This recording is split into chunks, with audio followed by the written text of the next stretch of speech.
Ready for a rant? Here we go. Poles. I've just about had it with people in ski shops saying that a pole is a pole is a pole. Now here's the thing: when you're skiing, you should be using your poles. They're not there just to woo. They're there to plant your pole to start your turn. And if you're constantly banging your pole on the ground, and this is called swing weight, bringing your pole up a lot, you really do need to have a pole that functions properly. This whole concept that $40 poles should exist, or that, it's just a pole. Well, here's the thing. It's not just a tennis racket, it's not just a golf club shaft, and it's not just a pole.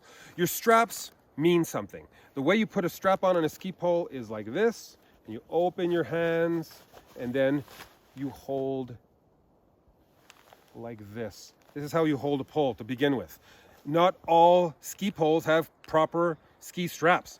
This thing from Scott is the SRS strap. The SRS strap means that if you get your pole caught in a tree or a fence, it comes undone. You don't tear your rotator cuff like what I'm suffering right now. And then to put the SRS thing back in is simple. Just click. But like that, it holds. But aside from that, a pole, your strap should go between your hands, and when you're planting your pole, you should be releasing your pole to plant. Now this swing weight, is critical. If you're lugging around a baseball bat, this is not going to be fun. And of course, poling to you is going to be something that you just do, or ski like this. But it's important to be able to have proper swing weight. And then when contact to the snow occurs, what do you want to get? Well, here's the thing. A carbon pole bends but doesn't break. Now it breaks at some point, but regularly it doesn't. And what it does is it absorbs vibration.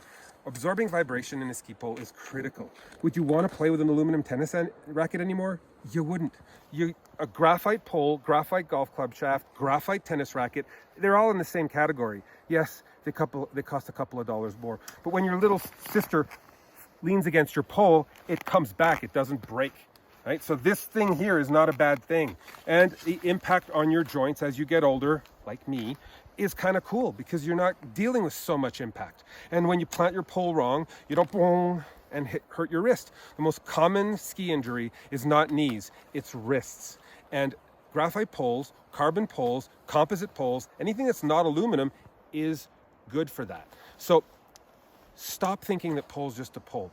Give your hands, wrists and arms and shoulders a little bit of a break. Give some credit to technique. You need a proper pole. And these particular poles, they're awesome. Last thing, do you really need a giant powder basket when you're not powder skiing? It's like you're dragging air all the time. Get the right basket for the right conditions. If you need 2 pairs of poles, get 2 pairs of poles. Life's too short. These aren't $5,000, but a proper pole, proper basket, proper material, proper rubberized grip. Here's the thing about grips. You're talking about, like, a lot of cheap poles have a plastic grip. What's a plastic grip? Well, it's cold and it's hard. This one happens to be rubber, so it's nice and cushy and it's warm. And all you girls that are complaining, and guys, not just girls, complaining about being cold in a chairlift ride up, here's the thing. Imagine how cold it is to hold on to an aluminum shaft. This graphite shaft is inert. It doesn't get cold, doesn't get warm. It just is what it is. So when you're holding a graphite pole, it's not as cold on your hands, or a composite pole.